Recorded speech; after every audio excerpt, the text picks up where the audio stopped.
നമസ്കാരം. മലയാളി വാർത്തയിലേക്ക് സ്വാഗതം.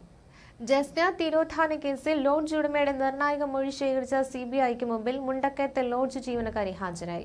കാണാതാകുന്നതിന് ദിവസങ്ങൾക്ക് മുമ്പ് മുണ്ടക്കയത്തെ ലോഡ്ജിൽ വെച്ച് ജസ്നയെ കണ്ടിരുന്നുവെന്ന് ലോഡ്ജിലെ മുൻ ജീവനക്കാരി കഴിഞ്ഞ ദിവസം വെളിപ്പെടുത്തിയിരുന്നു. ഇവരുമായി ഫോണിൽ സംസാരിച്ച CBI സംഘം പ്രാഥമിക വിവരങ്ങളെല്ലാം ശേഖരിക്കുകയും ചെയ്തു. ജീവനക്കാരിയുടെ മൊഴിക്ക് എത്രമാത്രം വിശ്വാസ്യതയുണ്ടെന്ന് കണ്ടെത്തുകയാണ് അന്വേഷണ സംഘത്തിന്റെ ലക്ഷ്യം. ഇതിന്റെ ഭാഗമായാണ് മൊഴിയെടുപ്പ്. ലോഡ്ജിൽ വെച്ച് കണ്ടത് ജസ്നയാണെന്ന് മനസ്സിലായത് പിന്നീട് പത്രത്തിൽ ഫോട്ടോ കണ്ടപ്പോഴാണെന്നും ലോഡ്ജ് ഉടമയുടെ ഭീഷണിയെ തുടർന്നാണ് ഇക്കാര്യം അന്ന് വെളിപ്പെടുത്താതിരുന്നതുമെന്നാണ് ജീവനക്കാരി മാധ്യമങ്ങളോട് വ്യക്തമാക്കിയത്. അന്ന് ലോഡ്ജിൽ ഒരു ചെറുപ്പക്കാരൻ ജസ്നയ്ക്കൊപ്പം ഉണ്ടായിരുന്നതായും 3-4 മണിക്കൂർ ഇവർ അവിടെ ചെലവഴിച്ചെന്നും ജീവനക്കാരി പറഞ്ഞു.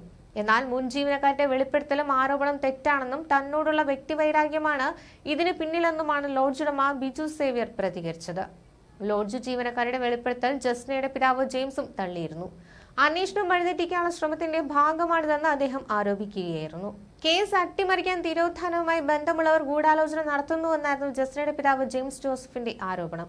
മുണ്ടക്കയത്തെ ലോഡ്ജിൽ കണ്ടത് തന്റെ മകളെയല്ല, CCTV ദൃശ്യം നേരത്തെ കണ്ടിട്ടുണ്ടെന്നും അതിലുള്ളത് തന്റെ മകളല്ലെന്നുമാണ് ജോസഫ് വ്യക്തമാക്കിയത്.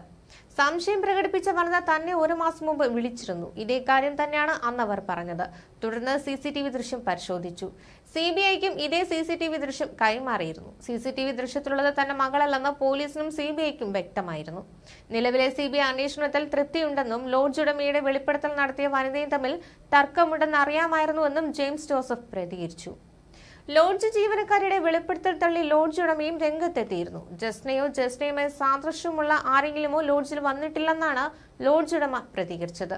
തന്നോടുള്ള വ്യക്തിവൈരാഗ്യം കൊണ്ടാണ് ജീവനക്കാരി ആരോപണങ്ങളുമായി മാധ്യമങ്ങൾക്ക് മുന്നിൽ എത്തിയതെന്നും ക്രൈംബ്രാഞ്ചിന് മുന്നിൽ താൻ ഇതേ കാര്യമാണ് പറഞ്ഞതെന്നും ലോഡ്ജ് ഉടമ പ്രതികരിച്ചു.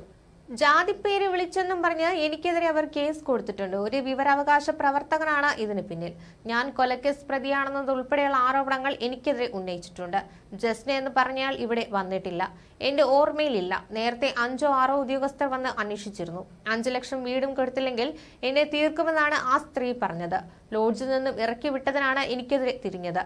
അവരുടെ പെരുമാറ്റം ശരിയായിരുന്നില്ല, അതിനാലാണ് ഇറക്കി വിട്ടതെന്ന് ലോഡ്ജ് ഉടമ പ്രതികരിച്ചു. ജസ്നയോട് സാമ്യമുള്ള പെൺകുട്ടി മുണ്ടക്കയത്തെ ലോഡ്ജിൽ എത്തിയതായാണ് ലോഡ്ജ് ജീവനക്കാരുടെ വെളിപ്പെടുത്തൽ. ഉച്ചയ്ക്ക് 12-നും 1-നും ഇടയ്ക്കാണ് അവിടെ കാണുന്നത്. 3-4 മണിക്കൂർ അവിടെ ഉണ്ടായിരുന്നു. 5 മണിക്ക് തിരിച്ചിറങ്ങിപ്പോയി. റൂം എടുത്ത് താമസിക്കുന്നവരുടെ പേരും മേൽവിലാസവും മാത്രമേ എഴുതാറുള്ളൂ. എന്നോട് ചിരിച്ചിരുന്നു. അപ്പോഴാണ് പല്ലിലെ കമ്പി ശ്രദ്ധിച്ചത്. ഒരു പയ്യൻ കൂടെ ഉണ്ടായിരുന്നു. വെളുത്തു വിളിഞ്ഞ പയ്യനാണ്. കൊച്ചു പെൺകുട്ടിയായതിനാലാണ് ശ്രദ്ധിച്ചത്. പിങ്ക് ഡ്രസ്സാണ് ഇട്ടിരുന്നത്. 102 നമ്പർ റൂമാണ് എടുത്തത് എന്ന് മുൻ ജീവനക്കാരി പറയുന്നു. ലോഡ്ജ് ഉടമ തന്നെ അടിച്ചിറക്കി വിടുകയും മോശം കാര്യങ്ങളൊക്കെ പ്രചരിപ്പിക്കുകയുമാണ്. അതുകൊണ്ടാണ് ഇക്കാര്യം തുറന്നു പറയാൻ തയ്യാറാവുന്നതെന്നും ജീവനക്കാരി പറഞ്ഞിരുന്നു.